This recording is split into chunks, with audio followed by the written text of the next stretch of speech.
कथा सरिता।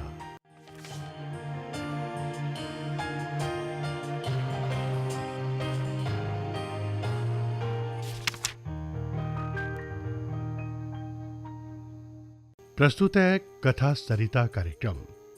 इस कार्यक्रम च अस तुसें गी डोगरी भाषा के प्रसिद्ध कहानीकारें दियां चोनमियां कहानियां सुनागे रोजाना इसे समय इसे वेले। श्रोताओ, रेडियो कश्मीर जम्मू की एक खास पेशकश है अपने सुनने आलें गी मकामी भाषा के साहित्य कन्नै रूबरू कराने दी, तां जे आने आले समय च मकामी भाषा के कन्नै साहित्य राहें मनुखी जीवन की होर समृद्ध बनाया जा सके।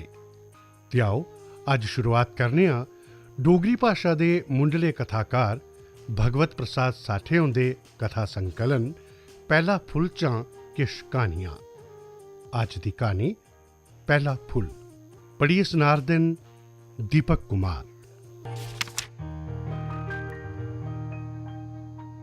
मते बरें दी गल है जदों जम्मुआ दा सारा राज एक राज नहीं हा, निक्के निक्के कई राज हे। उन्हें दिनें रामनगरै च बंदराले मियें दा राज था। रामनगरै दा नग्गर जिथे अज है उत्थे उन्हें दिनें मसान घाट हुंदा हा। चगाने दे उपरले पासे निक्का नेहा नगरोटा सा, जिहदा नां उन्हें दिनें केह् था कुसै गी चेता नहीं। चुगाना दे बश्कार जिथे अज पक्का तलाऽ है उहदे कन्नै गै इक कच्चा तलाऽ था। उन्हें दिनें राजा भूदेव रामनगरै दा राजा था। उसने उस तलाऽ विच कमल लुआने दा इंतजाम किया। यह भी गल थी जे वह तलाऽ ध्रुवू नां दे इक ब्राह्मणै दी जमीना विच था। कमल राजे ने लुआई दिते। ओह उग्गी पे ते उनें डोडियां आई लगियां। रामनगरै च उनें दिनें ते अज भी नरसिंगें दी दुआई चलदी ही। नरसिंगें उपर पहला खिड़े दा फुल चाढ़ने दा झगड़ा राजे ते ध्रुव ब्राह्मणै च चली पिया। राजे दा आखना था जे ओह उस देसै दा राजा है ते उसी पहला फुल नरसिंगें उपर चाढ़ना चाहिदा। पर ध्रुव बड़ा जिद्दी ब्राह्मण था। वह आखदा हा जे उसदी जमीना च तलाऽ होने करियै नरसिंगें पर पहला फुल चाढ़ने दा हक उस्सै गै पुजदा है। दूए दिन अजें रात गै थी। ध्रुव घरा उठ्या ते उसने पहला फुल जिहड़ा सूरज अजें नहीं निकलने करी भलेआं खिड़े दा भी नहीं सा, त्रोड़िया ते जाइयै मंदर चाढ़ी आया। जेड़ा हक राजा उसदा नहीं सा मनदा अपने हत्थें उसने लेई लिया। बड़ी दलेरी दा कम कीता उसने। इस गल्लै पर राजे दे मनै पर केह् गुजरी समझना कठन नहीं। जेदे हत्थै बिच सत्ता होऐ ओह एह मूंह जोरी कदों बर्दाश्त करदा है। राजे ने गल सुनी ते रूह कन्नै कंबी पिया। उस दलिद्री ब्राह्मणै दी एह करनी, झटपट उसी मेरे कश हाजर करो। हुकम होंदे गै प्यादे ध्रुव ते उसदे पुत्रै गी पकड़ियै लेई आए। राजे दे हत्थें चा पुन्न खुस्सियै उसने अपना परलोक बनाई लैता हा। दिखदे सार गै राजे दियें अक्खियें बिच्चा अंगारे भरन लगे। उसने गर्जियै आख्या, लेई जाओ इनें कुत्तें गी मेरे सामने दा। इंदे पैरें च रस्से बन्नियै सारे नगरै च इनेंगी त्रीड़ो। उ'ऐ गल होई जेड़ी उस परमेसरै गी भांदी सी। ध्रुव बुड्ढा हा ते त्रड़ोंदा त्रड़ोंदा मरी गया। पुत्तर बची गया जां मरी गया कोई पता नहीं।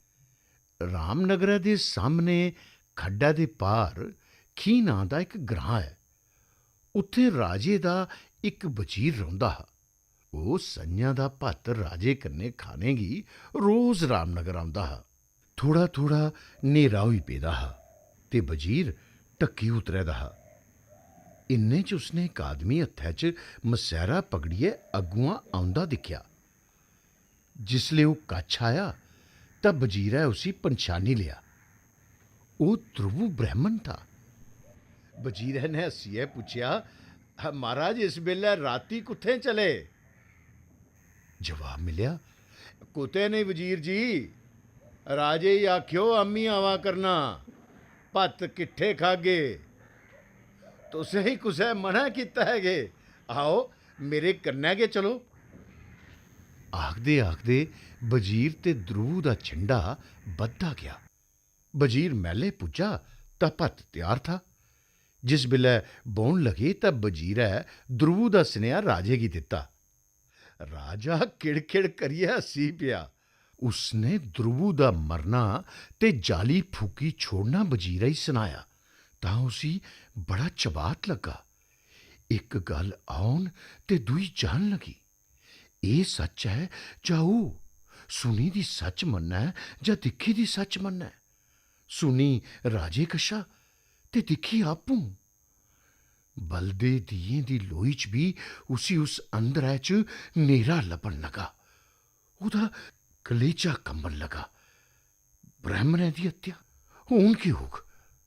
ਥਾਲੀ ਅੱਗੇ ਪੇਦੀ ਹੀ ਬੋਸ ਦੀ ਨਜ਼ਰ ਜਿੰਜਾਂ ਫਟੀ ਗਈ ਹੀ। ਰਾਜੇ ਨੇ ਬਾਂਹ ਦਾ ਪਕੜੀਏ ਲਾਇਆ। ਵਜ਼ੀਰ ਜੀ ਭੱਤ ਖਾਓ, ਹੁਣ ਨਹੀਂ ਆਉਂਦਾ ਧਰੁਵ। ਇਹ ਆਖੀਐ ਉਸਨੇ ਇੱਕ ਗੜਾਕਾ ਮਾਰਿਆ। ਬਾਈ ਦਾ ਖਚੋਣੇ ਕਰੀਏ ਵਜ਼ੀਰ ਤ੍ਰਬਕੀ ਪਿਆ।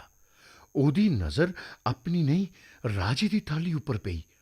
ਉਹ ਕਰੀਏ ਵਜ਼ੀਰੇ ਨੇ ਆਪਣੀ ਅੱਖੀਂ ਬੰਦ ਕਰ ਲਈਆਂ।